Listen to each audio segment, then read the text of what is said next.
Yo ebusiafo mesan emamo achen ediba attention TV so se mutie mi ade bia na nka se medin ene metito se wote ase metito so de metena se ase woni tua me be kekansam a emu odu na me de akyerɛw nsam a ekoso o man mu a akyea no bode na akyea na wo se ye de ye ni kwan se ye de dua etoka ne managina wo choke na mframa betimi abɔ na yi dua na efiri na dua na san atofom ye be tutu fam anka say ye ne ya san de body adua na san sim na san gina asan nya granding so what I say me maboafo ne University University ne ebo machidom se wo po obi a obeye na ayeye de ti se kunafo hiafo sa group of people no one awede down panche na dey sa group of people no fa weni enko hwe baby a go straight to University na fa wa ye de no kodom no fa nkoma wo no mo mpae a wo mbeka na afei so dwumadie ba ko a mo somasene Royal Enterprise I hope still works be as we see wo dan ye wie na wo staircase no hope still works be e dia won sa de no fe come and Royal Enterprise e betwa na gu neat no de amount na afei mi free ho ne yemra nsem foforo so ma me ka asem ntere na ya ba faya ya ba kekansem se wuti ya ba kekansem se bibia nkwa ka papa anje kire de se mpanimfo no ammo mu bira yi ambofra no so be sori etia wo mo se wuti ase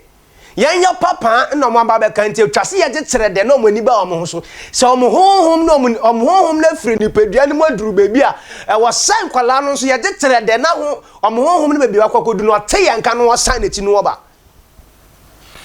sauti ase sabe ayayam mebunu na yedi buman yayam memunu na wo buman a wasa wo dwene ye ho sauti ase ana mi ntwame ho ye go straight to the point me ntwame ho kura asamu ada ho ne ye ba be ka ho asem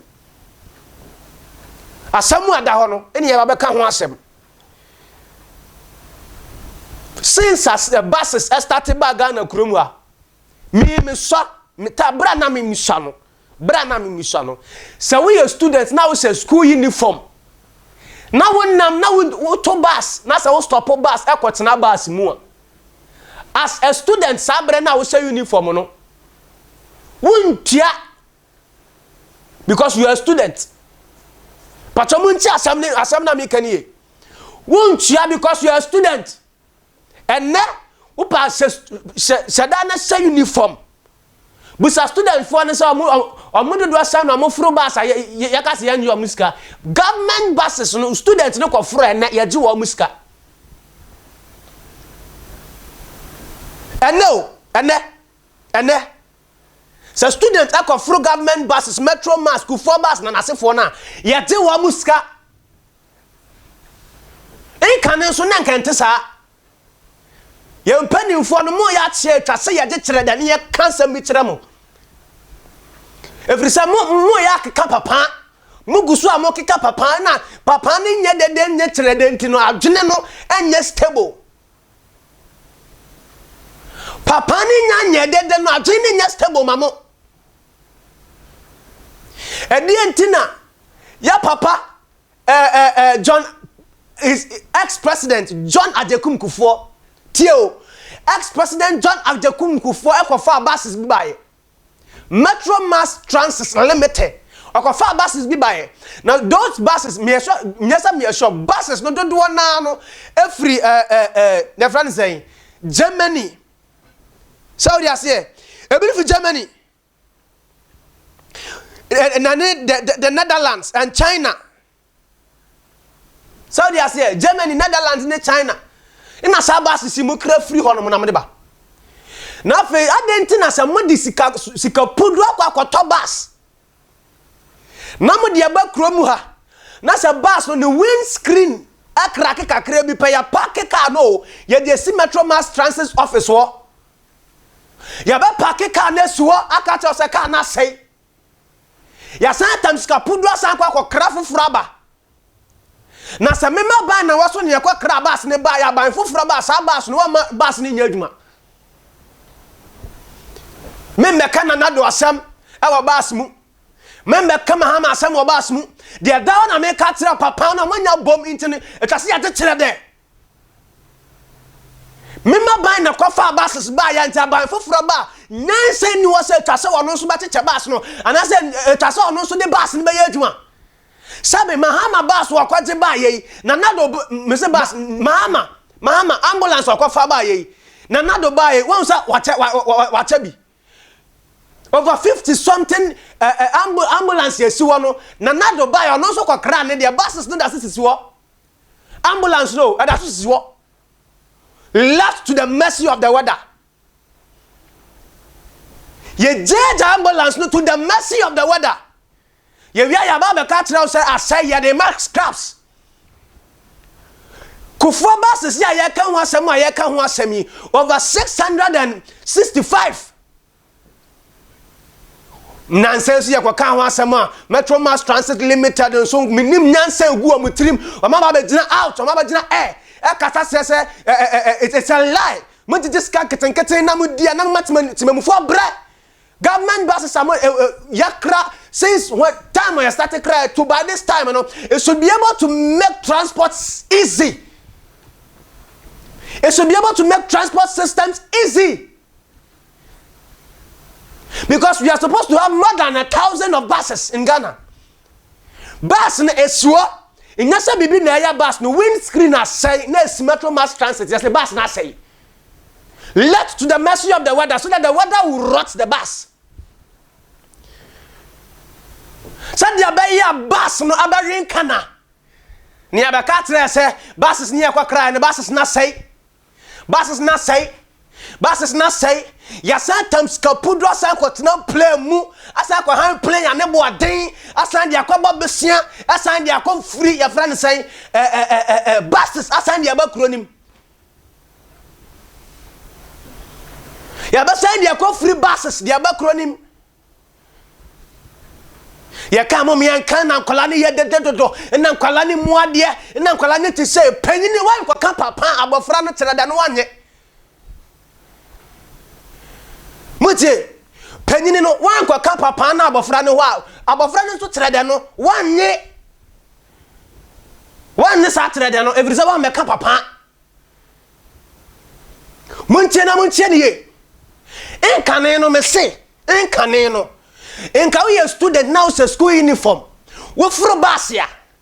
nye uska enne wo furo bus ya be uska Bacha muntie ye wo furu basa na ye baje uska na man ye bu ni san e be sida na Putin na man meka semasa o man wo hunu ni bu dada man nyina ho man meka ntra me sa me tokwa me ko na amma mo wani na ho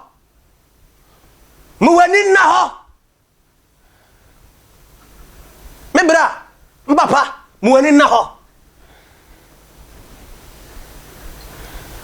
Muweni na munja sa kwalagoro na moko parliamenta muko di no sabi ebi muko tina wade nyankopɔ mo nyine nipa ho ebi muko tina ewiem amuja modwuma mu ho no mako tina ewiem ama amukɔ kromoti we na mo de abayiw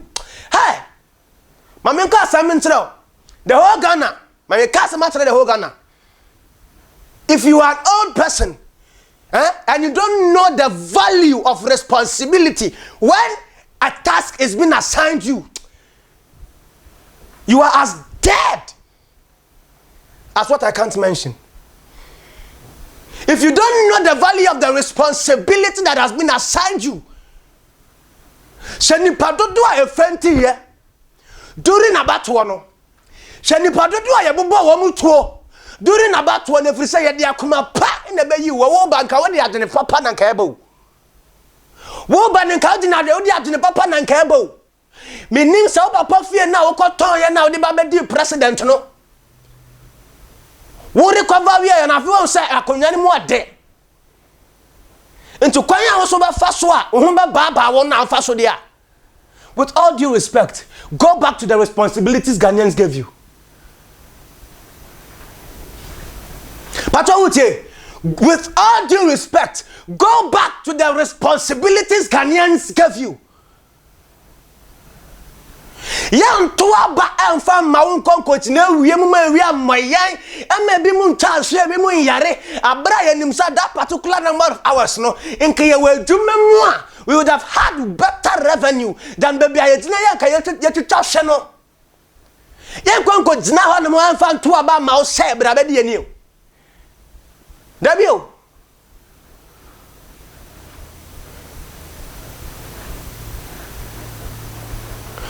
sabe Bible kan say me say dia wan hunu ni fie so hwe no on fata so be hwe Nyankopon fie so Ghana nso ye nyina yanim say Ghana ya Nyankopon man na fi yan hwa de na nu ya isabi seculate wo net se wa broni ni oh Jesus hey papa se wa broni betimi aya oba because it's just 40 years so 40 or 41 wobetimi aya wo ba nyaso wobetimi wo ya wo ba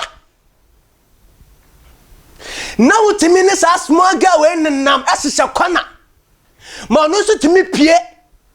abekeka na dwen wode ya woni ne ya asenku wani maseka kire o se one wo da mpa ba ko so ase wo ya ne colleague wo ba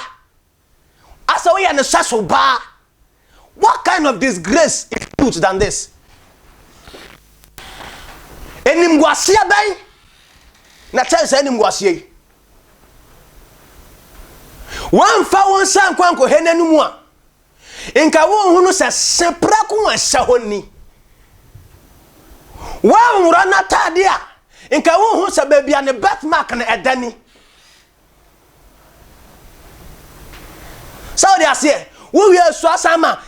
friends national security so asa ko bowura ni fie o se de akwa jeni phones ne asa ko robe na saka ho we abaka say the national security no they came to report to him after say omekwa ko yesa operation na wie no mini amoni na ho Ghana position here de wa question yam for once was say brabedi yani no enya ye yesika na ode be matoto fefefo ye be ka ho asem when the first lady ma me fefe ma me kama say we jana suo sa wo pemojam no wan ka se wadwene kire o sai abra wo be fa no na nya mojam no na sabe wo pemojam no wan ka sa wo ye mojam no me free one ma asem ne me kan asem mon hwe na buses na moya ma dwen sa mo de kwa koma scraps na de no mon hwe na sika dodo a mo de kwoto ye no mon ma so mra fa so ma ye yo ye tua tax se tobut no mo yi tobut we free ho a ye da so tua tax me top your tax da so pure tax da so I don't see anything wrong. Okay, I don't see anything wrong with e-levy, but I send back what me aka tell me say the percentage among the atosun e nyansa kro no pa na mpesa mo boy no.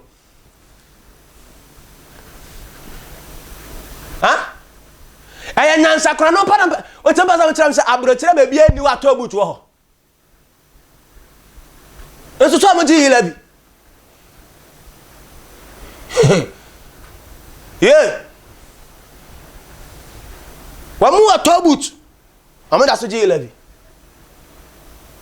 na e-levy no wamu ji a wo make sure say wo bia wasave wanya hwe kura no watimi atompia water abrochime watimi atompia water all his life for next 60 years kura na abai will be giving them your friend say sikan keten man te bia man sikan keten want to me fa nya hwe kura beti ta no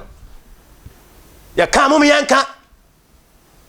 ya ka mimianka medini metito wo shamba bia na obo medini metito a betimi asefu mi kam ma be man 5 cedi na metwa me honam ko ya kan no kura tse mu muntie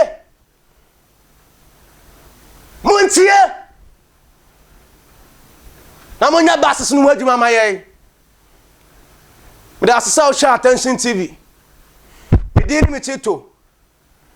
sorry ase Ghana na be yeye Ghana ebe ye me da wasesa o hwe me makrao